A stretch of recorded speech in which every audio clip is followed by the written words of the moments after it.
ইসলামী আন্দোলন বাংলাদেশ প্রতিষ্ঠিত হয়েছে দুনিয়াতে শান্তি আখেরাতে মুক্তির লক্ষ্যে। ইসলামী আন্দোলন বাংলাদেশ আমরা কিন্তু আওয়ামী লীগ, বিএনপি, জাতীয় পার্টি সহ অন্যান্য যে রাজনৈতিক দল আদার্স রয়েছে, আমরা কিন্তু কারো শত্রু নয়। ইসলামী আন্দোলন বাংলাদেশ আমাদের মূল চেতনাই হলো ইসলাম, দেশ, মানবতার কল্যাণ। এই বাংলাদেশ স্বাধীন হয়েছে 53 বছর শেষ হয়ে 54 বছরে পৌঁছে। এই স্বাধীনতার মৌলিক 3টা স্লোগান ছিল। তার ভিতরে একটা ছিল সাম্য, মানবিক মর্যাদা, ন্যায় বিচার প্রতিষ্ঠা।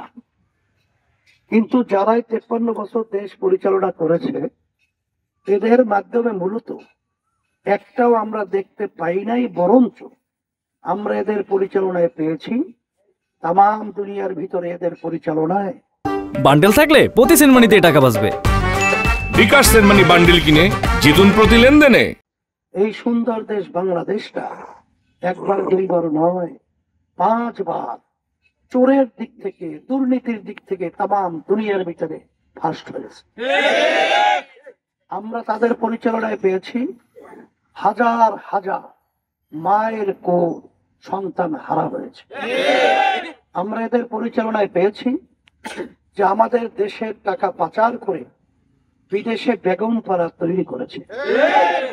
এই যে কিছুদিন আগে ফ্যাসিস্ট যে পালালো, 5ই আগস্ট অভ্যুত্থান, এখন হিসাব বের হয়েছে প্রায় 28 লক্ষ কোটি টাকা এরা আমাদের দেশ থেকে বিদেশে পাচার করেছে। রাস্তায় নামলে মানুষ গুম হয়ে যেত, ঘরে থাকলে খুন হয়ে যেত, আয়না ঘর সহ আরো আদার্স কত কিছু। আর একটা সবচেয়ে বড় কঠিন ব্যাপার হলো যে আমাদের দেশে বসে আমাদের পাশের রাষ্ট্র ভারতের দালালি করতে দেখেছে। এটা কিন্তু তাদের স্বীকৃত কথা। তাদের দলীয় মহাসচিব ওবায়দুল কাদের সাহেব বলেছিল যে দিল্লি আছে তো আমরা আছি। তখন আমি ঢাকায় বলেছিলাম, ওবায়দুল কাদের সাহেব আপনি কি বক্তব্য রেখেছেন?